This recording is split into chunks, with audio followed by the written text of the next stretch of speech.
यूं तो हम निरंतर आपके प्रश्नों के आधार पर मार्गदर्शन करते रहते हैं, लेकिन कुछ विषय ऐसे होते हैं जिन पर हमारी खुद की इच्छा होती है कि उन विषयों की तरफ आपका ध्यान आकर्षित कराया जाए, क्योंकि वो मूलभूत चीजें हैं। अगर उनकी तरफ ही ध्यान नहीं दिया जाएगा तो बड़ी कठिनाई हो जाएगी, हम अपने जीवन को फिर सही दिशा नहीं दे पाएंगे। आज हम बात कर रहे हैं एक ऐसे ही महत्वपूर्ण विषय पर, और आज का हमारा विषय है मन की शुचिता के विषय में। मन को कैसे साफ रखा जाए, साफ किया जाए। जैसे कि आप देखें कि एक व्यक्ति है जो कि कई दिन तक अगर नहीं नहाता है और वो कहीं जाकर के बैठता है, कुछ लोगों के बीच में जाकर के बैठता है, तो वहां पर बैठे हुए व्यक्ति जो आसपास होंगे या तो उससे दूर हट जाएंगे या फिर वो असहज अनुभव करेंगे। इसी प्रकार जो व्यक्ति मन की शुचिता की तरफ ध्यान नहीं रखता, मन को साफ करने के बारे में नहीं सोचता, उससे भी व्यक्ति कटने शुरू हो जाते हैं। उनके पास बैठ करके, उससे मिल करके अच्छा अनुभव नहीं करते, उसका ऑरा खराब होना शुरू हो जाता है और वो नकारात्मकता उसके जीवन के हर क्षेत्र में उसको प्रभावित करती है। वो एक असफल व्यक्ति हो जाता है, अपने संकल्प को पक्का नहीं कर पाता। ऐसी बहुत सारी समस्याएं उसके सामने आती हैं। तो यहां पर हम किस प्रकार मन को साफ कर सकते हैं, किसी भी प्रकार के गलत विचारों को रोक सकते हैं, अपने आप को एकाग्र कर सकते हैं, इस विषय को समझने के लिए कुछ अलग अलग महत्वपूर्ण बिंदुओं को आपको समझना होगा। यहां पर आप समझें कि मन के हमारे अलग अलग तल होते हैं। एक तल वो है जो सक्रिय है, आप बोल रहे हैं, सुन रहे हैं, कोई भी आपकी क्रिया प्रक्रियाएं चल रही हैं, वो एक सक्रिय तल है। उसके बाद जो तल आता है जिसे कहा जाता है अवचेतन मन। तो ये अवचेतन मन जो है, ये चेतन से कुछ बड़ा भाग होता है, और जो सबसे बड़ा भाग होता है वो अचेतन होता है। यानी कि वो चेतन तो नहीं है, लेकिन उससे ही प्रभावित होकर के वहीं पर संग्रहित चीजों के आधार पर हमारी बहुत सारी चीजें कार्य करती हैं, हमारे विचार भी। और जो कुछ ऐसी चीजें होती हैं जो कि हम करते भी नहीं हैं, वो अनायास ही घटित होती रहती हैं। बहुत सारे लोग आपने देखे होंगे, कुछ विशेष तरीके से कार्य करने की शैली, कुछ विशेष तरीके से सोचने का ढंग, वो किस प्रकार से बन रहा है? कारण उसका वही है कि जो अचेतन स्तर पर संग्रहित संस्कार हैं, अब वो उसे प्रेरित कर रहे हैं और वो निरंतर आगे बढ़ा जा रहा है। इसको आप कुछ उदाहरणों से समझ सकते हैं। जिस प्रकार से जब एक व्यक्ति सो जाता है तो नींद में उसकी सारी इंद्रियां रुक जाती हैं, ठहर जाती हैं, आंखें बंद हैं, कान बंद हैं, वो सुन नहीं सकता, वो कुछ देख नहीं सकता, लेकिन फिर भी कुछ ऐसा है जो सक्रिय रहता है। वो स्वप्न देखता है, वो अच्छा बुरा अनुभव करता है। इसीलिए कहा गया है योग दर्शन में कि जो वृत्तियां हैं, वो नींद भी एक वृत्ति है और उसके भी क्लिष्ट अक्लिष्ट प्रकार हैं। यानी कि वो योग मार्ग में साधक भी हो सकती है, बाधक भी हो सकती है। किसी सुबह उठ करके आपको लगेगा कि रात बड़ी अच्छी नींद आई, किसी सुबह उठ के आपको लगेगा कि रात अच्छे से सो नहीं पाया। कैसे आपको पता है, कैसे आपको अच्छा और बुरा अनुभव हो रहा है? आप तो सो रहे थे, लेकिन अच्छी और बुरी नींद की गुणवत्ता, यानी कि सात्विकता बढ़ेगी तो अच्छा अनुभव, तामसिकता बढ़ेगी तो बुरा अनुभव। ये कैसे हो रहा है? ये संग्रहित संस्कारों के आधार पर। और जो कुछ सक्रिय रहता है सोते समय भी, जब इंद्रियां रुक गई तब भी कुछ सक्रिय है, वो आपके संस्कार हैं, वो आपका अचेतन भाग है मन का, जो इस अचेतन को सुधारने की तरफ कार्य करता है। वही अवचेतन को सुधार सकता है और वही फिर जो चेतन स्तर पर है बदलाव देख सकता है, ला सकता है अपने जीवन में।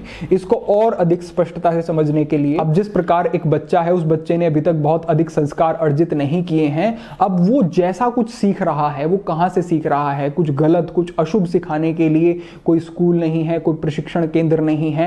वो इस समाज से, आसपास की चीजों से, अपने माता पिता से ही निरंतर सीखता जाता है। अब जैसा कुछ वो सीखेगा वो उसके संस्कार बनेंगे। ऐसा नहीं है कि उसके स्मृति पटल पर सारी चीजें छपी हुई हैं, उसको सारा कुछ याद ही है, याद नहीं है, लेकिन प्रवृत्ति बन गई, एक ऐसा स्वभाव बन गया। स्वभाव क्या है? बहुत सारा ऐसा डेटा, बहुत सारी ऐसी चीजें जो कि जमा होती गई, जिन पर अंकुश नहीं लगाया गया, जिनके विषय में सही गलत का बोध विकसित नहीं किया गया, वो बहुत सारी चीजें जब इकट्ठा हो गई तो स्वभाव बन गया। अब इस स्वभाव को कैसे बदला जा सकता है? ये विवेक का कार्य है, ये विचार का कार्य है। अब अगर एक व्यक्ति योग मार्ग का अनुसरण करता है, अष्टांग योग का पालन करता है, हठ योग आदि के अभ्यास करता है, स्वाध्याय करता है, जीवन में सात्विकता रखता है, तो बहुत सारी चीजें उसके सामने बदल करके सामने आएंगी। वो अलग ही व्यक्ति बन सकता है, ऐसा संभव है। लेकिन यहां पर भी बड़ी सावधानी की जरूरत उसे पड़ेगी। जिस प्रकार से एक बच्चा है, जिस बच्चे को चोट लग गई, वो गिर गया कहीं और गिर करके उसके घुटने में चोट लग गई या किसी अन्य स्थान पर,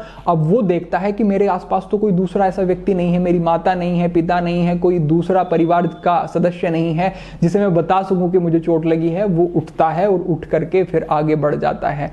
लेकिन कुछ समय बाद वो घर पहुंचता है, घर पहुंच करके जैसे ही माँ को देखता है तो फिर रोने लगता है। चोट लगी थी घंटा भर पहले, लेकिन रो रहा है अब। क्यों रो रहा है? क्योंकि अब उसे एक ऐसा सहारा मिल गया जो कि उसके रोने को समझेगा, जो वो बताएगा उस पर कुछ प्रतिक्रिया होगी। इसी तरीके से वो जो पुरानी वृत्ति थी, जो अभी तक उसको कष्ट नहीं दे रही है, वो भी उगड़ करके सामने आ गई। इसी तरह से मन में जो दमित संस्कार होते हैं, जो कि हमने शुभ संस्कारों से दबा दिया है, रोक दिया है उन्हें, अब अगर उनको कोई आलंबन मिल जाता है, भले ही वो संस्कार कितने भी पुराने हों, वो दोबारा से उगड़ करके नवीन हो जाएंगे, सक्रिय हो जाएंगे। तो जो भी हमारे बंधु, हमें बहुत सारे ऐसे प्रश्न प्राप्त होते हैं कि हम अपने आप को रोक लेते हैं, जीवन में सात्विकता होती है, आनंद होता है, लेकिन फिर से क्यों वो चीजें घटित होती हैं हमारे लिए? क्यों होती हैं? क्योंकि कहीं ना कहीं से सहारा मिल रहा है, कहीं ना कहीं से कोई चूक रह जा रही है। उसको देखना पड़ेगा, उसको बंद करना पड़ेगा, तभी आपकी जो प्रवृत्ति है, वृत्ति है, वो बदलेगी। और सबसे प्राथमिक, जो हमने शुरुआत में ही कहा, आपके विचार, आपकी जीवन शैली, आपके सोचने का और कार्य करने का ढंग। इसके विषय में भी मुझे एक दृष्टांत बड़ा सुंदर याद आता है। एक बार एक बच्चा जो कि किसी मंदिर के सामने खड़ा होकर के फूल बेच रहा था, गर्मी का मौसम था, पैर में जूते नहीं थे, पैर जल रहे थे।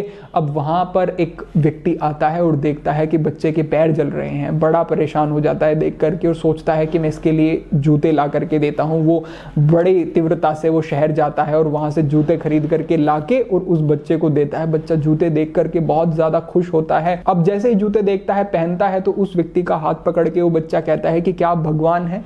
वो व्यक्ति कहता है कि नहीं, मैं भगवान तो नहीं हूं। तो फिर वो बच्चा कहता है कि फिर आप भगवान के कोई दोस्त होंगे, मित्र होंगे भगवान के। व्यक्ति कहता है कि मैं भगवान का मित्र भी नहीं हूं। तो फिर बच्चा कहता है कि मुझे रात बहुत ज्यादा चिंता हो रही थी कि कल मैं अपने काम पर जाऊंगा, वहां पर खड़ा होऊंगा, मेरे पैर बहुत जलते हैं, किसी प्रकार मुझे जूतों की व्यवस्था हो जाए तो बड़ा सुख रहेगा। और आज आपको भगवान ने मेरी सहायता के लिए भेज दिया, तो मुझे लगा कि आप या तो भगवान हैं या फिर आप भगवान के दोस्त हैं। इतना सुनकर वो व्यक्ति मुस्कुरा देता है और आगे बढ़ जाता है। लेकिन उस व्यक्ति के मन में एक बात घर कर जाती है, बैठ जाती है कि भगवान का दोस्त बनना, भगवान का मित्र बनना इतना कठिन भी नहीं है। अगर व्यक्ति अच्छा करने के लिए निरंतर प्रयत्नशील रहता है, उसका मन रहता है, इच्छा रहती है कि मेरे द्वारा कुछ अच्छा हो, तो निश्चित रूप से उसके जीवन में बहुत सारी कुछ अच्छी चीजें घटित हो सकती हैं। और ये चीजें ही हैं, ये शुभ कार्य ही हैं जो कि आपके संस्कारों को शुद्ध करते हैं और आपके जीवन को बेहतर बनाते हैं। तो करना मात्र इतना ही है कि आपको देखना है, सोचना है, ठहरना है और देखना है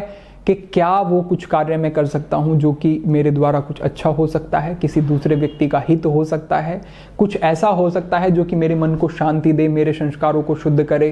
कुछ बेहतर करने के लिए जब निरंतर मन में इच्छा होगी तो आपको मार्ग भी मिलेंगे और आपके द्वारा जो कार्य किए जाएंगे वो आपको आंतरिक तल पर बहुत हद तक बदलने में सहायक होंगे, कार्य करेंगे आपके लिए। तो इस विषय में चिंतन जरूर करें, विचार जरूर करें। बाहरी शोधन, बाहरी शुचिता सरल है, लेकिन मानसिक शोधन, मानसिक शुचिता ये दुर्लभ भी है और ये अनिवार्य भी है। तो इसको कैसे आप कर सकते हैं, ला सकते हैं जीवन में, विचार करें, आपको लाभ अवश्य प्राप्त होंगे। आज के लिए यही एक संकेत था, भविष्य में अन्य विषयों पर चर्चा होगी। सभी के लिए प्रार्थना, सभी के लिए मंगल कामना। ओम नमः शिवाय।